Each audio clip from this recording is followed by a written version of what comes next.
Today we're going to talk about inverse trig functions for trigonometry. We usually use an inverse trig function if we're trying to find out an unknown angle. So for instance, if we wanted to know what this guy was, I'm going to call that theta, this thing that looks a little bit like a flying saucer or the planet Saturn. Theta is just a Greek letter. Like we could use it like we use letters. You could pretend that's A or B or X if you want. What we'd like to do is we'd like to find that angle if we were given the sides or hypotenuse of this triangle. So let's say we were given that this side was length 5 and this other side was length 7. Then we'd like to be able to figure out what angle that is.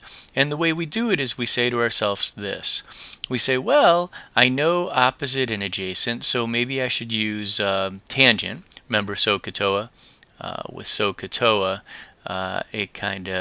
it clues me in to the idea that if I have opposite over adjacent, it looks to me like it's going to be this guy right there. That's going to be.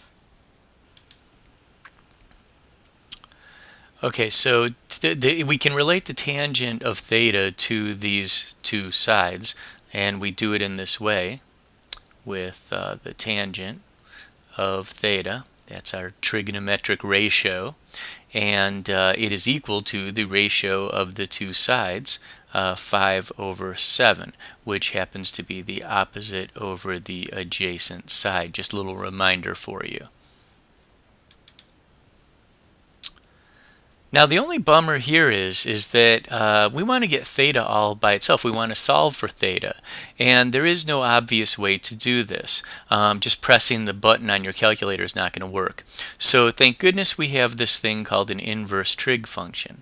And the inverse trig function works a bit like this. If I take the inverse tangent of the tangent of theta, then what ends up happening is I simply get theta. And I'm going to remind you why in a second, but I just wanted to show you that's what's happening. Now, you'll recall that if I do something to one side of the equation, I have to do the same thing to the other side, and that rule applies to inverse tangent. So, if I take the inverse tangent of one side of the equation, I've got to take the inverse tangent of the other side of the equation as well. And that's what's actually going to get me an answer for theta. Many calculators that let you do trig will let you do the inverse tangent of a ratio like this, or a decimal, whatever it is. So anyway,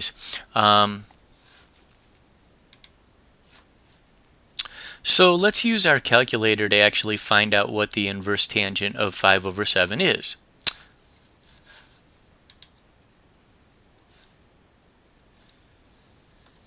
First thing I'm going to do is convert the calculator into scientific mode, and then I'm going to go ahead and type in my 5 divided by 7 and get that result.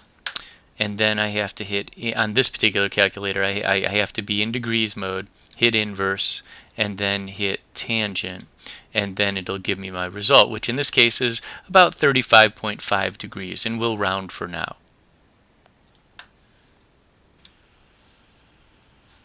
So that's our result. Theta equals 35.5 degrees.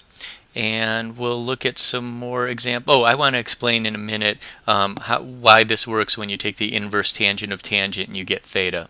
We'll talk about how this relates to composition of functions and the verification of inverse functions.